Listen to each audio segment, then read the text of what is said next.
ડીસા શહેરમાં પાલિકા દ્વારા પ્રતિબંધિત પ્લાસ્ટિકનું વેચાણ કરતી દુકાનોમાં તપાસ હાથ ધરી।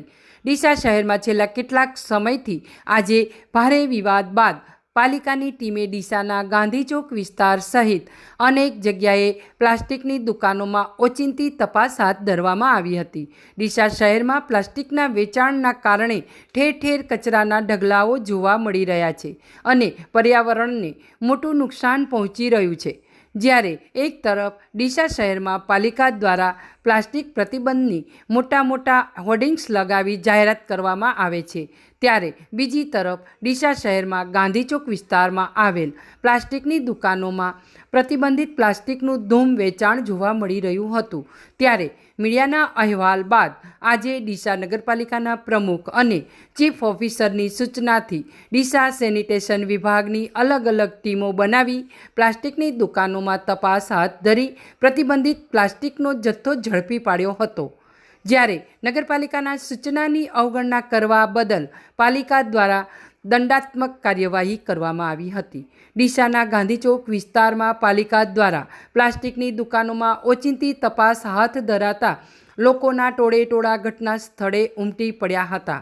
જ્યારે ઘણા સમય બાદ ડીસા શહેરમાં પ્રતિબંધિત પ્લાસ્ટિકનું વેચાણ કરતા વેપારીઓ સામે પાલિકા દ્વારા કડક કાર્યવાહી હાથ ધરાતા પ્લાસ્ટિકના વેપારીઓમાં ફફડાટ વ્યાપી જવા પામ્યો હતો।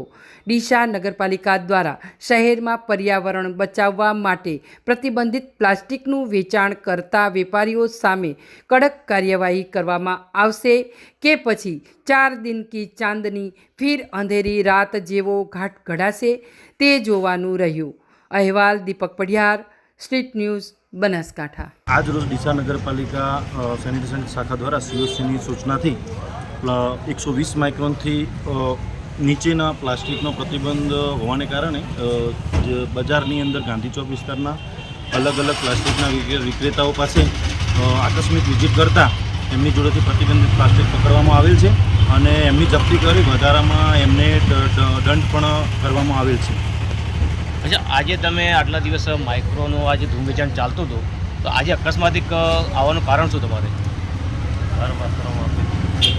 વારંવાર રજૂઆતો આવતી જ હતી પણ તે પણ કરેલું જ હતું અને હવે વારંવાર વીકમાં એકવાર થાય એવી સિસ્ટમ ગોઠવવાની પ્રક્રિયા કરવામાં આવશે। તમે સંદેશો શું આપશો કે પ્લાસ્ટિક વિક્રેતા? સંદેશામાં એક જ સંદેશો આપીશું કે લોકોને પ્લાસ્ટિકના જે ગ્લાસ છે 120 માઇક્રોનથી ઓછું પ્લાસ્ટિક ના વાપરે, કાળા જબલા ના વાપરે, જેથી કાગળના ગ્લાસનો ઉપયોગ કરીને જે લેવા પણ આવે એમને પણ કાગળના ગ્લાસ આપવાનો એ પોતે પણ રાખે એ રીતનું અમે સૂચના આપીએ છીએ। નગરપાલિકા દ્વારા આ લોકોને કોઈ નોટિસ આપવામાં આવી ખરી?